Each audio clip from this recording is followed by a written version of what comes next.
We're starting this sermon series last Sunday. We started last Sunday on Methodism. And you remember last week we talked about Wesley. We preached about Wesley.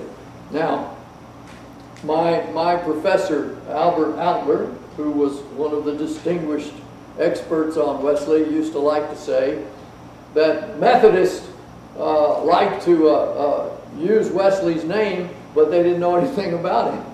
So we're trying to fill in some of the blanks.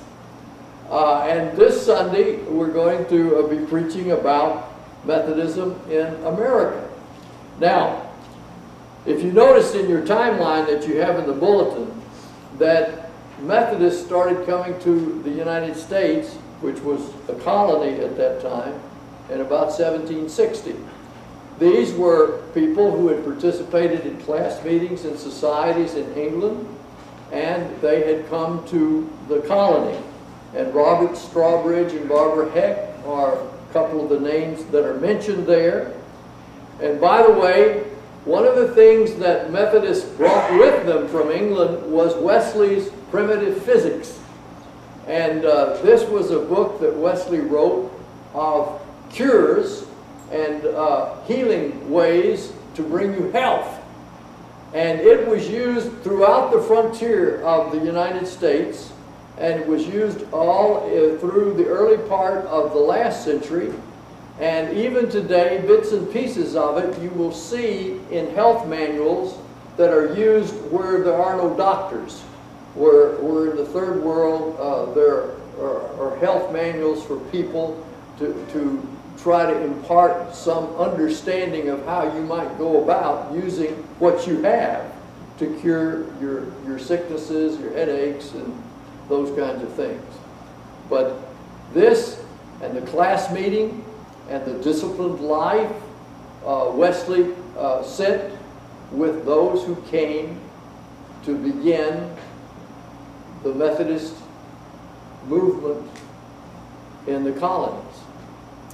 I don't know how many of you have been to New York, but if you ever go to New York, down by where the Trade Center was, there's a church called the John Street Methodist Church. That was the first church, although it wasn't built until much later, but it was on that site that Methodists began to meet. And then later, St. George's in Philadelphia became one of the central churches early on.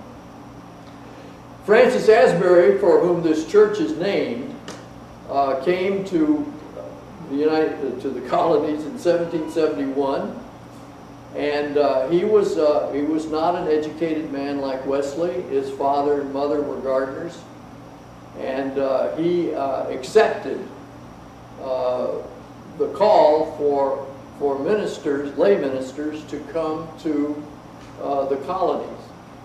This was a difficult time because a lot of the people in the colonies wanted to have communion.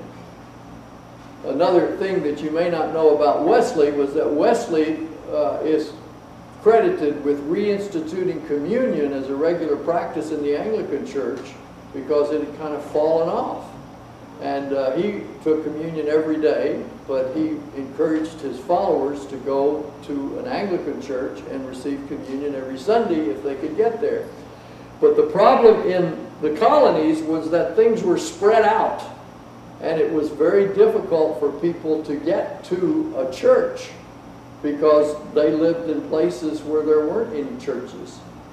And the desire to have communion was still there. So they began to ask Wesley to ordain people so that they could come and administer communion. Because as the Methodists were beginning to come to the colonies, the Anglican priest found it much more convenient to be in England than in the colonies. And except for Seabury and some others, the Anglicans were returning in droves, especially as it got closer to the American Revolution.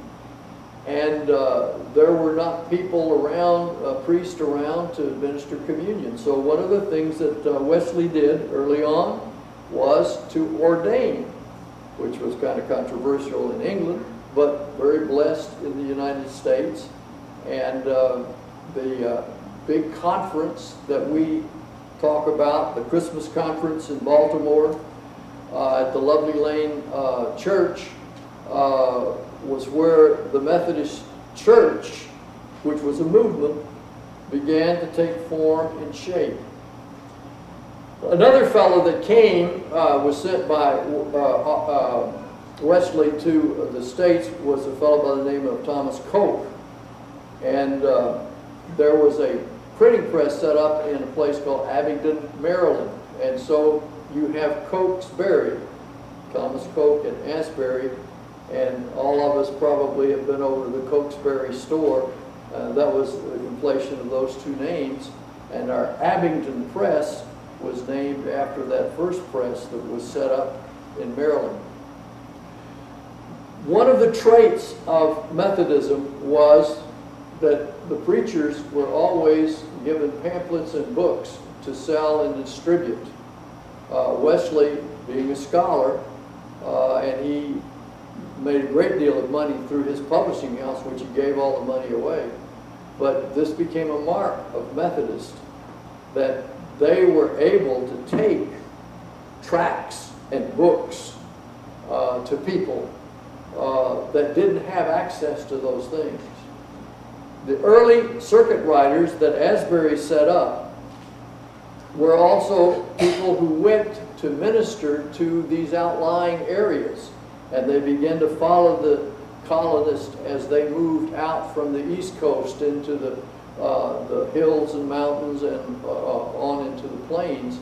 So Methodism was greatly distributed across the United States. In fact, later, as you'll see in the 19th and 20th century, we had Methodist churches throughout the United States and were distributed as no other church, even to this day.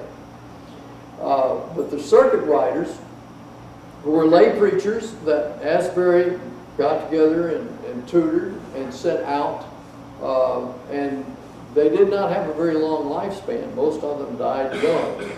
And of course, if they married, then the saying was, to marry was to locate, which meant that you had to cease being a circuit rider. So they were single men who went out and preached and married people and gave communion.